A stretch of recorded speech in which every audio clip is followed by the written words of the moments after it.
All right, so are you ready to get into it today? Because we are diving deep into the Brooklyn Fantasy Basketball Association. But, around here we just call it the BFBA for short. Definitely the BFBA. It's a mouthful otherwise. That's right. We've got all the latest, standings and scores to break down and even take a little peek ahead to some upcoming matchups that you do not want to miss. But here's the thing about the BFBA playoffs that might surprise some people. It's not just your typical, top 8 teams make it and that's it. Yeah, you're absolutely right. It's not as straightforward as some other leagues. So tell me more. What's the deal with these BFBA playoffs? Okay, so picture this. The top 8 teams are obviously battling it out for the championship come March. But here's where it gets interesting. The teams ranked 9th to 14th, they get a second chance. They compete in what's called the BFBA NIT. It's like a consolation bracket, but with real stakes. Hold on. So even if a team's having a rough season, they still have something to play for. Precisely.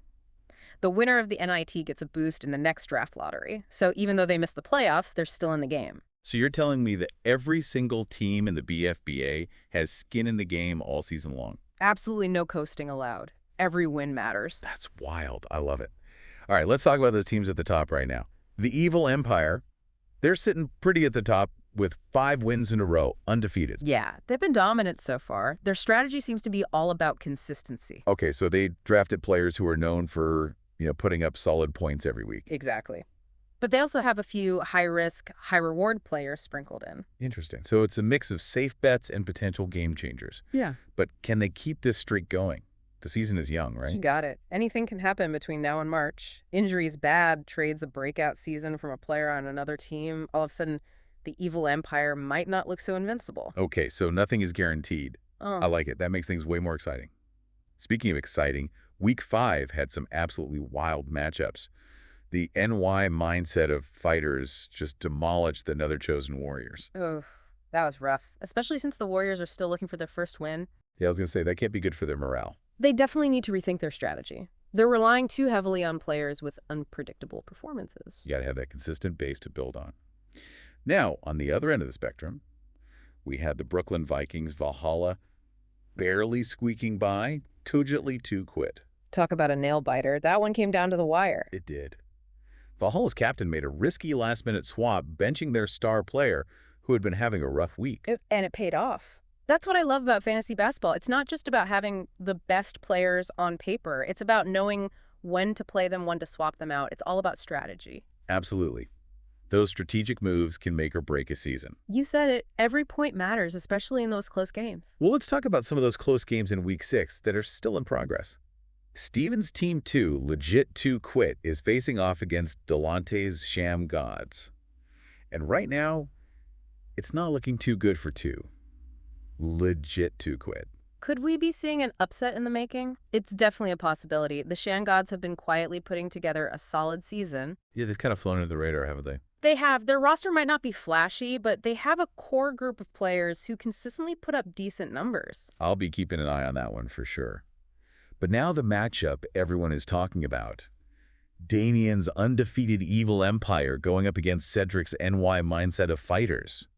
Can anyone stop this Evil Empire winning streak? It's like David versus Goliath. It's the battle for the top spot. The mindset of fighters are coming in hot off a big win last week. They are. So do you think they have what it takes to take down the champs? The mindset of fighters aren't afraid to take risks, especially with trades. If you were managing the mindset of fighters, what would your strategy be? Honestly, I'd be studying the Evil Empire's weaknesses. Every team has them. Do you be looking for those little cracks in the armor? Exactly. Maybe they're weak in three-pointers or rebounds. I'd try to exploit those areas with my roster moves. That's some next-level fantasy basketball strategy right there. In the BFBA, the more strategic you are, the better your chances of winning. This is getting me pumped up. Okay, there's one more matchup I've got to mention. Valerie's team, Valar Morguthus versus Kyle's Trader Danny. They're both sitting at 2 wins and 3 losses. So this week could be a turning point for either team. You're right. They're both right on the edge of playoff contention. It'll be interesting to see how they adjust their strategies moving forward. Do they play it safe, or do they go for some big moves? Yeah, tough decisions. Every game counts from here on out. Okay, so we've talked about the playoff picture, but let's not forget about the BFBA NIT. It's easy to overlook, But that draft lottery boost is huge for teams looking to build for the future. Exactly. The NIT is proof that the BFBA is committed to keeping things competitive for every team. Take the Nether Chosen Warriors, for example. They might be at the bottom of the standings, but the NIT gives them a chance to try new things and maybe even snag that draft lottery boost. Sometimes those underdog stories are the most fun to watch. Absolutely. There's nothing like seeing a team defy expectations. Okay, before we move on to specific scores and player performances, there's one more thing we got to talk about. Ah, yes. You're talking about those Week 5 final scores. Some real blowouts and nail-biters to unpack. You read my mind. Let's get into the nitty-gritty of Week 5. All right, let's do it. So let's dive back into those Week 5 scores. Remember that beatdown that the NY mindset of fighters put on the Nether Chosen Warriors? Oh, yeah. 1589.8 to 1004.6. Ouch. That's gotta hurt. The Warriors have some serious work to do. I bet their group chat is blowing up right now. Probably. But Yeah. hey, sometimes you need a loss like that to realize you need a change in strategy. True, true. All right, speaking of strategy, let's talk about the Brooklyn Vikings Valhalla. They just barely scraped by two. Legit, 1325.6 to 1305.1. I mean, that's a margin of victory that could come down to a single three-pointer. Oh yeah, for sure. Every single point matters in fantasy basketball. Valhalla's captain is probably still sweating that one out. Right, especially after benching their star player at the last minute. Oh yeah, that was a bold move. Do you think it was a stroke of genius or just pure luck? Tough to say. What do you think? I think it was a calculated risk. You know, Valhalla's captain really knows their stuff. That's what separates the good fantasy players from the great ones. Absolutely. All right, let's move on to those Week 6 games that are still going on. Stevens 2, legit to quit, is facing off against Delonte's Sham Gods. And let me tell you, it's not looking good for 2 legit to quit right now. Yeah, the Sham Gods are dominating 902 to 633.3 as we speak. It seems like everyone underestimated the Sham Gods this season. They've been flying under the radar for sure. But they're proving that you don't need a team full of superstars to win. I think we might have a dark horse on our hands this year. I think you might be right about that. All right, are you ready for the main event of the week? Oh, you know I am. Let's talk about it. The undefeated Evil Empire going head-to-head with the NY mindset of fighters. This is the matchup everyone has been waiting for. Damien versus Cedric. It's a battle for the top spot, and the tension is high. As of right now, the Evil Empire is holding a slight lead, 853.6 to 790. But there's still a lot of time left on the clock. Oh yeah, anything can happen. I bet Cedric is trying to find any weakness he can in the Evil Empire's lineup. Well, if anyone can find a weakness, it's Cedric. He's a master strategist. Don't count the mindset of fighters out just yet, folks. And of course, we can't forget about Valor Morgulis and Kyle's trader Danny. They're neck and neck right now with Valor Morgulis slightly ahead, 631.3 to 605.1. This is a crucial game for both of them. Every point matters. I can only imagine the stress they're both feeling right now. Oh yeah, the pressure's on. This reminds me of this one time I was in my fantasy league, and it all came down to the last day of the season. I was down by just a few points, and it all depended on this one player. He had to make a free throw. I was glued to my phone, refreshing the scores every few seconds. Oh man, that's rough. I can feel the anxiety just listening to you tell the story. It was brutal. But that's what makes fantasy basketball so great. It's the thrill of the unknown, the ups and downs. It's a game of skill strategy and a little bit of luck. And that's why we love it. Okay, so we've talked about the teams fighting for those playoff spots, but let's not forget about the teams battling it out in the BFBA NIT. Right. It might not have the same hype as the main playoffs, but it's still important. That draft lottery boost can be a game changer for some teams. It's all about building for the future. And let's be real, sometimes those underdog stories are the best ones. Absolutely. Remember that team last year who went from the bottom of the standings to winning the NIT? Oh, yeah, that was incredible. No one saw it coming. That just goes to show that anything is possible in the BFBA. I love it. It's a league where every team has a chance to shine. Exactly. It's all about the passion and the dedication of the players. Well said.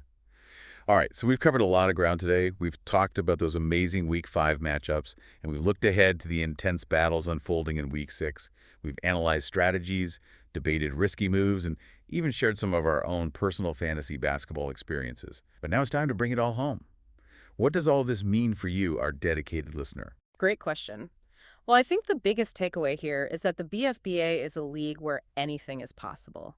Upsets happen, underdogs rise, and strategic decisions can make all the difference. It's a reminder that you should never give up on your team no matter where they stand in the standings. Exactly. Every loss is a learning opportunity. Every trade is a chance to improve. And every season is a new chapter in your fantasy basketball journey. All right, so we've talked about all those crazy close games, the trades, the drama of it all. But at the end of the day, what does it all mean? How can you use this knowledge to maybe even up your own fantasy game? That's the million-dollar question. We can watch and analyze all day long, but the real value is in taking these insights and applying them to your own leagues. So true. What are some key takeaways that our listeners can put into practice? Well, I think one of the biggest things we've seen is the importance of consistency. Just look at the Evil Empire. Their success comes from having a core group of players who deliver solid points week in and week out. Yeah, it's tempting to go after those high-scoring, flashy players. But it's those consistent performers who give you that solid foundation to build on. It's like having a good set of tires on your car. You might not think about them all the time, but they're essential for a smooth ride. I love that analogy. Yeah. And what about adaptability? How important is that in fantasy basketball? Oh, it's crucial. The best fantasy players are the ones who can adjust their strategies as the season unfolds. They're not afraid to make those tough trades to bench underperforming players and to capitalize on emerging trends. Remember Valhalla's captain benching their star player in Week 5? That took guts. It did, and it paid off. Sometimes you got to take risks to get those big rewards. Fortune favors the bold, as they say. Yeah. And even if you're not in the running for a championship, the BFBA NIT proves that there's always something to play for. That draft lottery boost can be huge for teams looking to improve their position for the next season. Exactly. Every loss is a chance to learn. Every trade is an opportunity to get better. Every season is a new chapter in your fantasy basketball journey. Love that. Well, we've reached the end of our deep dive, and I got to ask you, based on everything we've talked about, who do you think is going to take home the championship this year? Honestly, it's still too early to tell. The Evil Empire might look unstoppable right now, but there are plenty of teams with the potential to knock them off their pedestal. The mindset of fighters are definitely a contender. They're a team to watch out for. And don't sleep on those dark horse teams like the Sham Gods. You never know what might happen. And as for who I'm rooting for, well, I always have a soft spot for those underdog stories. Underdogs unite. So to all our listeners out there, keep those lineups sharp, keep making those trades, and most importantly, keep that competitive spirit burning. The BFBA is more than just a game. It's a community, a passion. It's a whole world of excitement and entertainment. Absolutely. Thanks for joining us on this journey into the world of the BFBA. We'll catch you next time for another deep dive.